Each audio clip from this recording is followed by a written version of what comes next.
have occurred. I'm going to talk about the evolution of legs and the evolution of wings.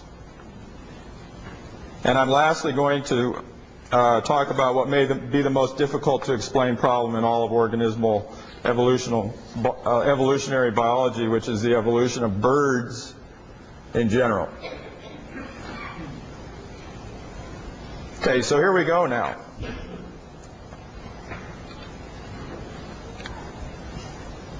What do we mean when we say that living things have evolved? We mean that all living things are genetically related through a process of what Darwin called descent with modification from common ancestors. And here is what I call, when I teach it, the central mechanism of evolution.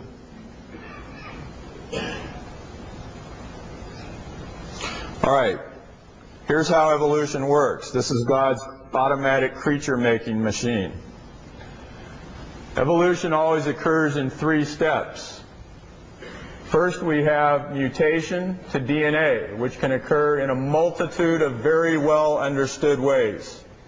Secondly, we have altered embryological development. It alters the way the organism develops as an embryo, right here, represented by these arrows.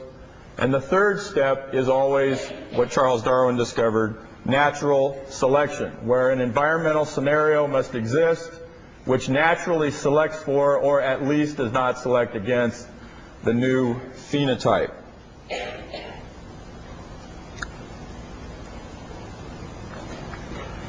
Here's just a few slides showing the guy who figured out the third step. That's the one that we got first, going back. Historically, natural selection was figured out first. Voyage of the Beagle in 1831, Darwin sailed around the world, and then upon his return got married, had many children, and proceeded in 1859 to publish one of the most famous works in the entire history of science on the origin of species. Okay, the second part of the central mechanism that was discovered was mutation to DNA, discovery of the double helix, principles of genetics in the first part of the century by people like Thomas Hunt Morgan and so forth.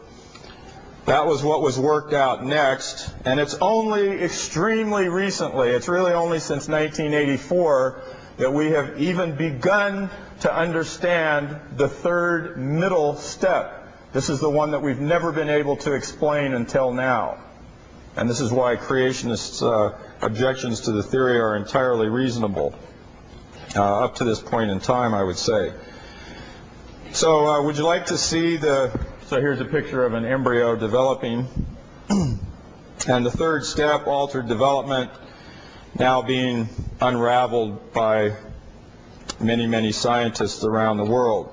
A couple things that you need to understand. One of my goals here is to help explain the theory itself. It's my contention that most creationists reject the theory because they don't really understand the theory. I would reject it too if I understood it the way creationists do. I really would, and I don't mean that as an insult. I used to be a creationist. I literally applaud you as creationists for not accepting the theory as you understand it.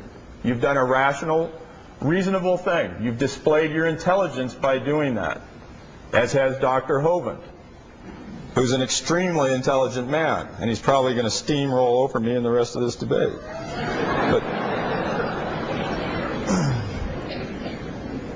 But would you like to see the machine itself in operation? Okay. Well, sorry, you can't.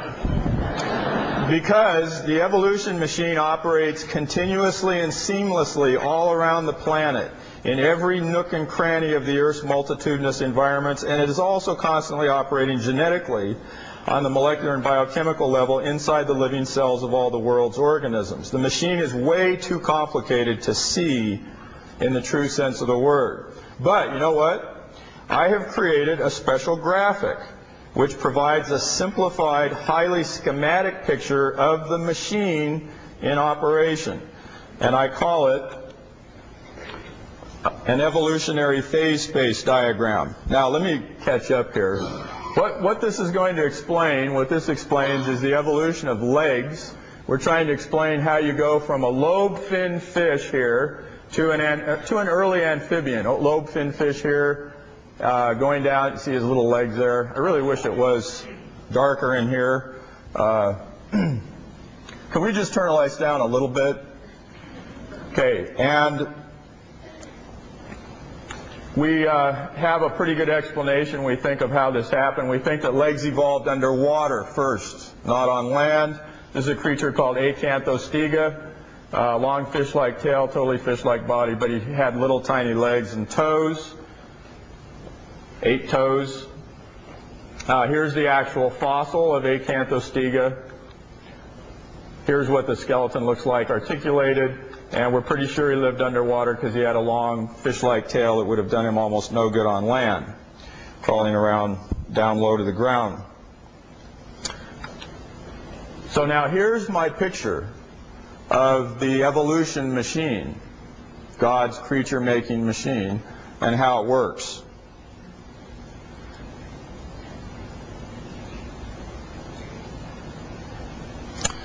Okay, so here's what's going on in this machine. Now, I know this is really small for most of you, but we'll do the best. I'm doing the best I can. What we have, this is a multivariable graph. That is not a valley. Okay, it looks like a valley. It's not a valley. This is a three-dimensional graph in what I call phase space, evolutionary phase space, showing the how the machine creates organisms automatically. Here on